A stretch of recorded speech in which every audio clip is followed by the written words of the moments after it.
Hello friends, welcome all. आज का topic है पैसों के विज्ञान को लेकर के, और मेरा ये विश्वास है आज का वीडियो देखने के बाद पैसों के बारे में आपकी सोच हमेशा के लिए बदल जाएगी। चलिए आगे बढ़ते हैं आज के टॉपिक की ओर, जो कि है आखिर क्या अंतर है खर्च और निवेश में, यानी एक्सपेंस एंड इन्वेस्टमेंट में। सबसे पहले बात करते हैं खर्च की। खर्च में छोटे मोटे एक्सपेंसेस काउंट होते हैं, जैसे कि मूवी वॉचिंग, रेस्टोरेंट विजिट, बस का किराया, टैक्सी या फिर फ्यूल डलाना या फिर मोबाइल रिचार्ज। खर्च में पैसों की वैल्यू वहीं खत्म हो जाती है।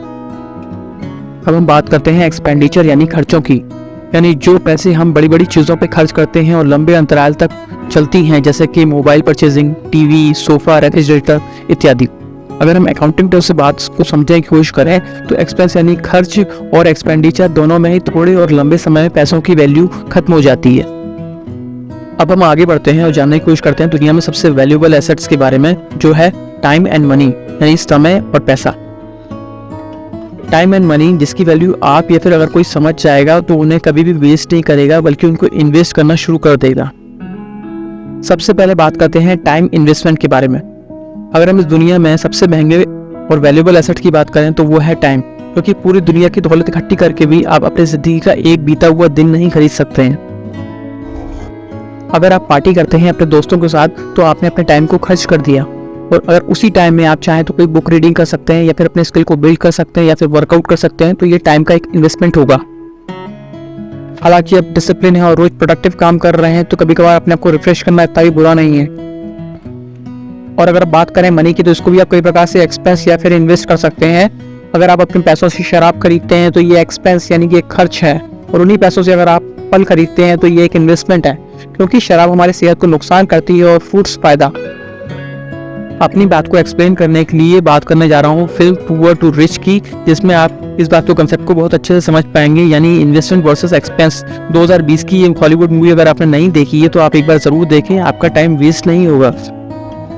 मूवी की शुरुआत मुख्य किरदार बर्नार्ड नामक एक बच्चे से होती है, जो कि बैंक के बाहर जूते पॉलिश किया करता था। बर्नार्ड ने जानबूझकर अपने शू पॉलिश के स्टॉल को बैंक के बाहर लगाया ताकि वहां पे आने जाने वाले बैंकर और बड़े लोगों की बातें सुन सके, और फाइनेंशियल इंफॉर्मेशन जो भी उन लोगों से वो सुना करता था उसको अपने नोटबुक में नोट किया करता था, क्योंकि उसे काफी कम उम्र में ये बात का पता पड़ गया था कि उसको आने वाले समय में एक बैंकर बनना है। बर्नार्ड के पिता उसे कहा करते थे कि उसका सपना कभी भी पूरा नहीं हो सकता है, पर बर्नार्ड अपने विश्वास के साथ और हौसले के साथ अटल रहता था, और एक दिन काफी चुनौतियों के बावजूद वो एक सफल बैंकर और उस बिल्डिंग का मालिक बन गया जिसमें वो बैंक लगा करता था और जिसमें वो जूते पॉलिश किया करता था। फिल्म पुअर टू रिच की इस कहानी में हमें ये सीखने को मिलता है कि कैसे फिल्म का मुख्य नायक बर्नार्ड अपनी चतुराई से अपने समय और अपने पैसों को सही तरह से इन्वेस्टमेंट करके एक कामयाब इंसान बनता है। आगे बढ़ते हैं, बात करते हैं टाइम मैनेजमेंट और मनी मैनेजमेंट के बारे में। सबसे पहले टाइम मैनेजमेंट। नेचर ने अपने रिसोर्सेज को बांटने में कभी भी किसी के साथ भेदभाव नहीं किया है, उसी में से है टाइम। सभी के लिए 24 घंटे हैं, किसी के लिए भी 1 सेकंड ना कम और ना ही ज्यादा। अगर हम 24 घंटे के एक हेल्दी रूटीन की बात करें तो जिसमें से 8 घंटे आपके सोने के लिए, 2 घंटे बाथरूम यानी वॉशरूम के लिए, नहाने धोने के लिए, 1 घंटा वर्कआउट ताकि आप फिजिकली और मेंटली चार्ज रहें, 1.5 घंटा ब्रेकफास्ट, लंच, डिनर, चाय, कॉफी के लिए, और 8 घंटा आपके वर्क प्लेस पे जाने के लिए यानी काम के लिए, और 3 घंटा यानी 3.5 घंटा जो बचेगा रिमेनिंग वो आपका entertainment, social media, work place पे जाने आने के लिए। ये सारी एक्टिविटीज एक इंपॉर्टेंट टास्क है अगर आप एक हेल्दी लाइफस्टाइल को अडॉप्ट करते हैं तो। टाइम मैनेजमेंट में एक और करने वाले इंपॉर्टेंट पॉइंट्स। सबसे पहला, जो भी काम आपको प्रायोरिटी पे लगता है उसको बिना टालमटोली के कंप्लीट करिए। नंबर 2, अपने ध्यान को भटकाना नहीं है। जो भी काम आप करते हैं, यानी कि रीडिंग कर रहे हैं तो सिर्फ रीडिंग, ड्राइविंग कर रहे हैं तो ओनली ड्राइविंग, यानी जो भी काम कर रहे हैं उसको पूरी एनर्जी के साथ करिए।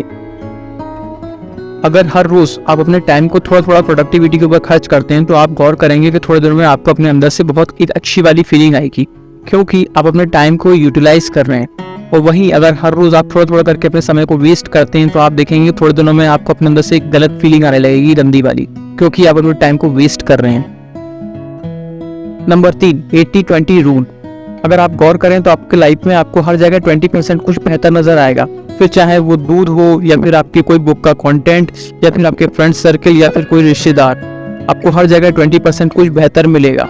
इस रूल को परेटो प्रिंसिपल कहते हैं। यानी अगर आप डेली अपने रूटीन में 20% तक अपने एक्शंस को प्रोडक्टिव करना शुरू कर दें तो धीरे धीरे करके आपकी लाइफ बेहतर होना शुरू कर देगी।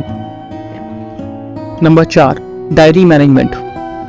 ऐसा देखा गया है दुनिया भर में जो भी सक्सेसफुल लोग हैं वो डेली अपनी डायरी को मैनेज करते हैं। अगर आप भी एक दिन सोने से पहले अपने अगले आने वाले दिन के सारे रूटीन्स को लिख करके सोते हैं अपनी डायरी में तो डेफिनेटली आपका अगला आने वाला दिन बेहतर जाएगा, क्योंकि डायरी मैनेज करना एक डिसिप्लिन और एक ऑर्गेनाइज पर्सन की निशानी होती है। अब आगे बात करते हैं मनी मैनेजमेंट की। सबसे पहले नंबर 1, जब भी आप अर्न करना शुरू करते हैं मंथ ऑन मंथ बेसिस पे अपनी अर्निंग का एक छोटा सा हिस्सा जरूर सेविंग में डालें। नंबर 2, दूसरों को देख करके कभी भी पैसा मत लगाइए। नंबर 3, अपने पैसे को हर महीने ट्रैक कीजिए कि आप कहाँ कहाँ किन किन चीजों पे पैसा खर्च कर रहे हैं। नंबर 4, दूसरों को दिखाने के लिए कभी भी पैसा मत खर्च करिए। नंबर 5, लग्जरी के लिए लोन्स कभी मत लीजिए। नंबर 6, आपकी इनकम हर साल थोड़ी सी बढ़नी चाहिए क्योंकि महंगाई भी हर साल बढ़ रही है। नंबर 7, अपनी इनकम का एक छोटा सा हिस्सा अपने एंजॉयमेंट पर जरूर खर्च करें। आपसे शेयर की सारी जानकारियां अगर आपको यूजफुल या इन्फॉर्मेटिव लगती हैं तो प्लीज वीडियो को लाइक, शेयर और कमेंट कर सकते हैं ताकि मेरा हौसला और बढ़े। मैं सुदीप आपसे लेता हूँ विदा। वीडियो देखने के लिए बहुत बहुत धन्यवाद। Thank you so much.